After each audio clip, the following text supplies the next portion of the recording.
Monsieur le secrétaire constitutionnel, Monsieur le Président, chers collègues, chers membres de la famille de Sectors, aujourd'hui, je me trouve devant vous pour rendre hommage à la mémoire du professeur Francis Hectors. Au départ, M. Hectors était notre assistant d'obstétrique et il nous a permis de démystifier la césarienne et l'hypophyse. Ensuite, il est devenu mon professeur, mon maître et mon ami.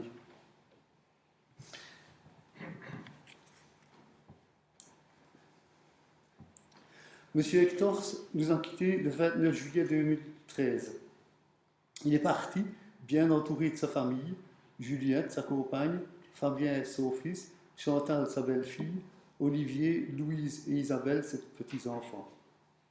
Me voici avec Juliette, Louise, dans sa maison. Symboliquement, il rejoignait sa douce et tendre épouse qu'il avait si bien entourée pendant leur vie commune et surtout pendant les 3 dernières années de sa vie. Car malheureusement, en 1995, Madame Hectors a été victime de ce mal du siècle qu'est le cancer. C'était très triste, d'autant plus que cela coïncidait avec la période à laquelle le professeur Hectors accédait à son éméritat bien mérité après tant d'années d'activité ininterrompue. Nous étions à ce moment-là en 1998. Après le décès de son épouse et dans sa nouvelle solitude, le professeur Hectors a dû s'atteler à la correction de dizaines de copies d'examen pour terminer dignement sa mission de professeur à l'université. Ainsi, les 3 dernières années de sa carrière scientifique ont été assombries par la maladie, les opérations et les traitements de son épouse. C'était très dommage, très triste, car du même coup, cette longue traversée de la maladie a isolé le professeur de diverses activités académiques et en particulier d'une participation régulière et fréquente aux réunions de notre compagnie. Ce qui aurait pu être une belle période de plénitude fut en réalité une traversée du désert. Mes premiers souvenirs, j'allais dire nos premiers souvenirs, de M. Hectors remontent à 1970, quand nous étions étudiants en premier doctorat et que nous apprenions l'obstétrique et la gynécologie dans la clinique du professeur de Rivaux. À l'époque, M. Hectors était assistant et il était aussi un chercheur passionné, passionnant. Nous étions admiratifs de sa personne à 2 titres. D'une part, parce qu'il nous apprenait à réaliser la césarienne sur la vache debout, pratique révolutionnaire à cette époque, et d'autre part, parce qu'il prodiguait des leçons cliniques passionnantes sur les progestagènes et l'hypophyse. En 1971, M. Hectors a présenté sa thèse d'agrégation de l'enseignement supérieur. Dans le parcours de sa thèse, il a fréquenté le laboratoire du professeur Marc Erland, qui fut membre de notre compagnie, ainsi que le professeur Jean-Louis Pastels, Claude Robin et Mme Maison Sienon, et j'en passe plusieurs. À cette époque, il a développé le laboratoire d'immunohistologie de la faculté vétérinaire, laboratoire étendu au service d'histologie, et il a également développé différents bioessais pour quantifier les hormones hypophysaires, FSH, LH, prolactine. Il a développé tout cela entièrement de A jusqu'à Z. Voici une dia dont il était très fier. Elle fut présentée à un colloque du CNRS à Paris en 1969. C'est en fait une coupe hypophysaire marquée d'une part à l'immunofluorescence à l'aide d'un sérum anti-LH, et donc la même coupe colorée par le tétrachrome d'Erland, montrant la coloration des cellules en bleu foncé mauve, exactement correspondant aux endroits de l'immunofluorescence. Cette dia, il l'a utilisée dans son enseignement jusqu'à ce dernier cours. En réalité, et à juste titre, quand il enseignait, M. Hectors était extrêmement fier de sa thèse et de tout ce qu'elle lui avait permis d'apprendre. C'était en fait l'époque à laquelle les chercheurs ont compris les multiples mécanismes par lesquels le chef d'orchestre du système endocrinien, entendu l'hypophyse, est lui-même sous le contrôle de l'hypothalamus. C'était très amusant de considérer que l'hypothalamus est en réalité le chef d'orchestre et les travaux développés pour le démontrer sont fascinants. Et il y avait aussi parallèlement les magnifiques travaux d'Ernst Knobil qui ont montré la pulsatilité des hormones. Et pour nous vétérinaires, c'était passionnant et interpellant à plus d'un titre, car en même temps, on découvrait que chez les ruminants, le porc, le cheval et le cobaye, l'utérus joue un rôle prépondérant dans la cyclicité des femelles. À tel point qu'on ne savait plus à l'époque où était réellement le chef d'orchestre, était-il en périphérie ou au niveau central. Alors le sujet reste encore aujourd'hui passionnant. M. Hector en a gardé un enthousiasme et une énergie au produire une foi à transporter les montagnes. Et dans sa thèse, il y a toute une facette sur le contrôle de la reproduction chez les ruminants, chez les animaux de ferme. En fait, les progestagènes, chez eux, sont le plus souvent utilisés pour imprégner l'organisme durant une courte période et pour inhiber l'apparition d'œstrus. Pendant le traitement, les cellules hypophysaires se rechargent en effet sèche et en ménage et permettent ainsi la réapparition d'un œstrus fertile, facile à repérer en fait, à la fin du traitement. Alors, voici les molécules qu'il a étudiées dans sa thèse, les différents progestagènes qu'il a utilisés. Et donc,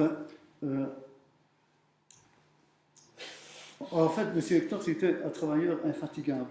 Il a notamment développé tous les bioessais des différentes hormones et il avait monté une animalerie rien que pour sa propre recherche, mais heureusement, cette animalerie a suivi à différents chercheurs de l'ULB qui ont pu comme ça réaliser également leurs travaux. Alors, on comprend mieux aujourd'hui que dès le lendemain de sa thèse, en 1971, M. Hector se soit lancé dans le premier laboratoire de radio-immunoessais en faculté de médecine vétérinaire. C'était une grande première. Il a commencé pour le dosage de LH et de FSH en collaboration avec le professeur Franchimont de Liège et le professeur Hubinon de l'ULB. Alors, il ne s'est pas arrêté là, car partant des gonadotropines, il a attaqué également les molécules plus petites, telles la progestérone, la testostérone, le 17-bêta-estradiol, et des dosages qui allaient jusqu'à la sensibilité de 1 picogramme par millilitre. C'était une performance, une première à l'époque.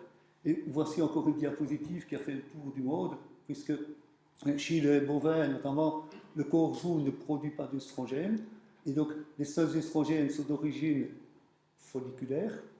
Alors on voit comme ça les pics de chaleur, les grands pics qu'on retrouve à jour zéro, là, qui précèdent et accompagnent la chaleur, et on retrouve ici deux pics dits accessoires qui témoignent de la croissance de vagues folliculaires entre les œstrus et qui peuvent être exploités pour synchroniser les chaleurs chez les bovins.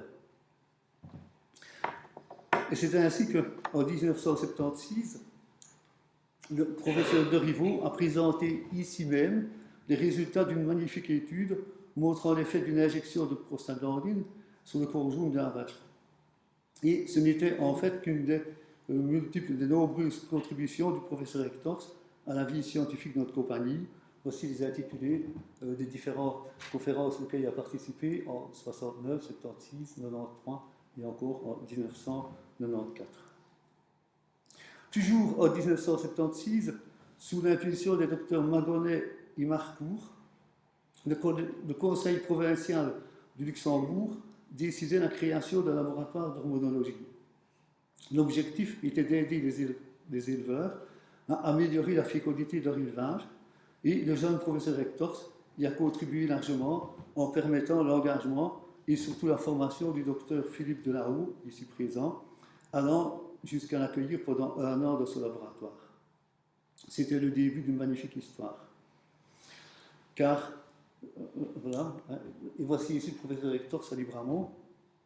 Alors, une histoire qui s'est rapidement amplifiée, car rapidement, un projet complémentaire est venu renforcer cette section, car au moment où le professeur Hector étudiait les petites molécules et notamment ici le diéthylstilbéstrol. Il avait développé différents antisérums contre tous les stéroïdes, leurs métabolites et notamment ce diéthylstilbéstrol.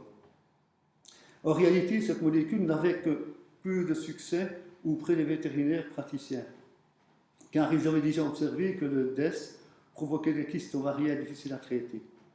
Mais voilà, le professeur Hector avait le dosage et il avait prévu de faire des études cinétiques sur cette hormone de manière à étudier comment se déclare notamment la nymphomanie chez les bovins. Alors, entre-temps, celui des fraudeurs avait bâti un empire souterrain puissant, 100 fois mis loin, et le DES et d'autres molécules apparentées étaient devenus largement utilisés à l'insu de la plupart d'entre nous pour anaboliser les animaux. C'est alors que le professeur Hector a ressorti le radiolyse du DES pour le transférer au laboratoire d'hormonologie de Marlois et entrer dans la grande chaîne de solidarité des contrôleurs de denrées alimentaires d'origine animale. Ainsi, le laboratoire de Marlois a acquis une notoriété internationale dans cette matière. ERIA, ELISA, immunoaffinité, production d'antisérum, chromatographie en couche mince, en phase gazeuse, spectrométrie de masse, et j'en passe. Aujourd'hui, intégré dans le CER, Centre d'économie rurale, le laboratoire s'est très largement développé et grâce à l'impulsion initiale du professeur Hector et au dynamisme du docteur Delahaut, ce laboratoire compte aujourd'hui plus de 80 personnes. Sur le plan de la recherche, le professeur Hector s'est également engagé dans l'embryologie et plus spécialement dans les techniques de l'embryon. Évidemment, il a collaboré avec les professeurs Mulnard, Alexandre et Thibault de France. Et dans cette activité, il a formé de très nombreux chercheurs, parmi lesquels le professeur Alban Massip, le premier à avoir observé la division spontanée et équilibrée des cellules d'un blastocyste bovin, expliquant ainsi sous nos yeux les mécanismes de formation des jumeaux homozygotes. Et le premier aussi à avoir cryopréservé un embryon de bovin en paillettes. Alors ici, je vous montre comment nous avons par après imité ce travail par la dissection de l'embryon bovin, donc avec Massip. Et toujours dans la ligne des recherches, le professeur Hector a initié des travaux sur la fécondation in vitro, sur le clonage, et il a créé comme ça toute une équipe, notamment au Brésil, et on a pu comme ça réaliser des clones bovins, et c'est ainsi que dès 1994 étaient nés 3 clones à partir de cellules embryonnaires du même individu à Liège. Cette expérience est encore aujourd'hui à la mode pour la transgenèse et les nouveaux développements. Alors en fait, on pourrait se demander d'où le professeur Hector a tiré toute cette énergie et d'où il a pu, comme ça, être aussi dynamique dans le développement des laboratoires. Je reviens ici à son parcours d'étudiant. Il a été proclamé docteur en médecine vétérinaire en 1957 et il était le premier de promotion et lauréat d'une bourse de voyage qui lui permettait de faire le tour du Congo et d'en découvrir d'énormes potentiels de développement. C'est ainsi que l'année suivante, il suit la formation de médecine vétérinaire tropicale à Anvers pour repartir en Afrique. De 1958 à 1960, il est assistant au laboratoire vétérinaire de Gabou-Bioquin pour devenir directeur en 1960. Durant ces 3 années, il révèle ses qualités d'organisateur, d'excellent scientifique, d'excellent chef d'équipe. Et il arrive ainsi à la contribution de faire reculer les maladies contagieuses en Afrique et il n'hésite pas à plus d'une reprise à prendre de taureau par les cornes, même si l'expression a perdu un peu de son sens aujourd'hui. Parmi ces années, aidé par une équipe de personnes formées sur place, il arrive à fabriquer et contrôler différents vaccins, notamment des vaccins contre la rage.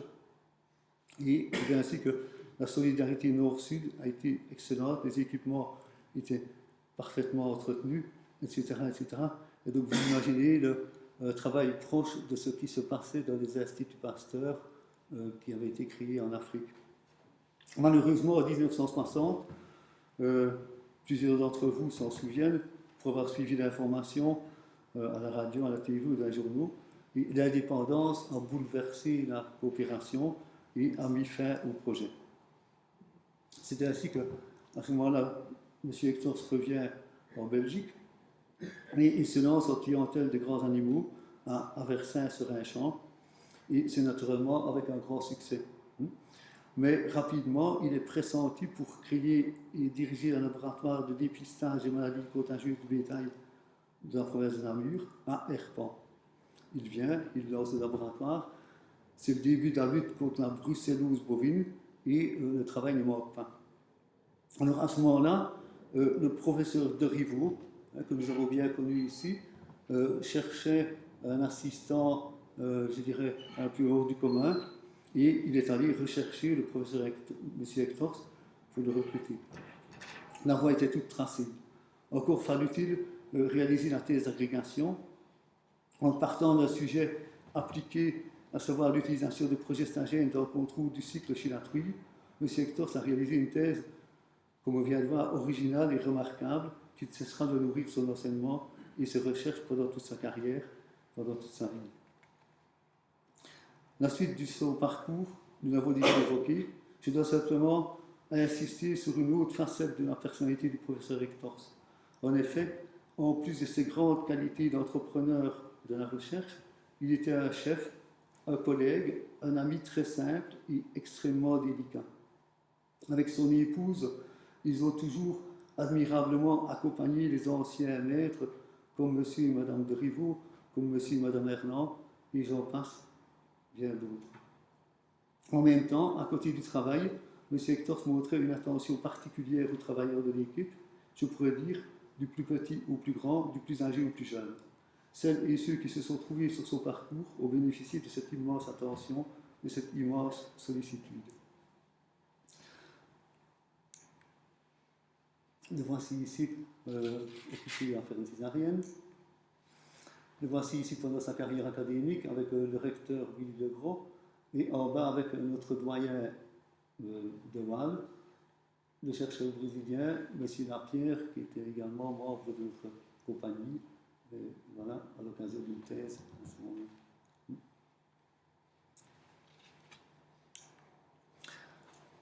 Alors, dans le laboratoire, M. Hector, c'était naturellement un chef sympathique et proche des personnes.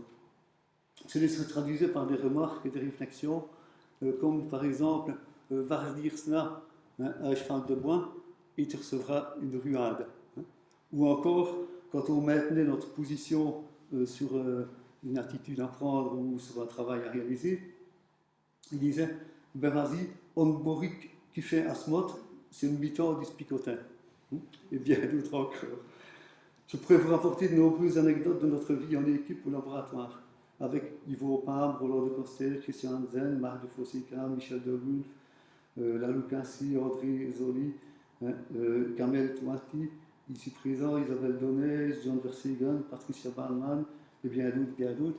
Et ici sur la photo, Pierre van der Zangen, sur la gauche, qui est toujours actif dans la cryopréservation des embryons, et Alban Massip, qui a été professeur à Louvain-la-Neuve et qui, malheureusement, est décédé il y a quelques années de la maladie de Parkinson. En évoquant la carrière du professeur Hector, je ne peux m'empêcher de penser aux nombreuses promotions d'étudiants qui ont fréquenté la clinique entre 1970 et 1998, aux nombreux vétérinaires qui ont fait appel à sa compétence et aux nombreux scientifiques qui ont pu avancer un peu plus vite, aller un peu plus loin grâce à ses travaux, grâce à sa compétence de clinicien et de chercheur. Aujourd'hui, je voudrais encore m'adresser plus personnellement au professeur Hector. Nous pensons encore souvent à vous et nous retraçons votre parcours quand il s'agit d'aller du fondamental vers l'appliqué, Nous repensons à votre énergie quand il faut entreprendre un nouveau projet. Nous conservons de vous l'image d'un homme généreux, empathique, décidé, entreprenant, auprès de qui il faisait bon travailler et apprendre. Je voudrais ici exprimer nos condoléances à sa famille et à ses proches. J'ai essayé de respecter sa personnalité d'homme humble et réservé, mais je voulais illustrer dans cet hommage en évoquant l'immortalité d'une partie de ses travaux et au-delà, l'immortalité de son influence sur ses élèves et sur ceux qui ont eu la chance de travailler avec lui et grâce à lui. Monsieur le Président, Monsieur le Secrétaire perpétuel, chers collègues, chers amis, chers membres de la famille, je vous remercie de m'avoir confié la tribune pour évoquer la mémoire de celui qui fut notre cher Francis Hectors. Merci, Monsieur Beckers. Je vous propose de nous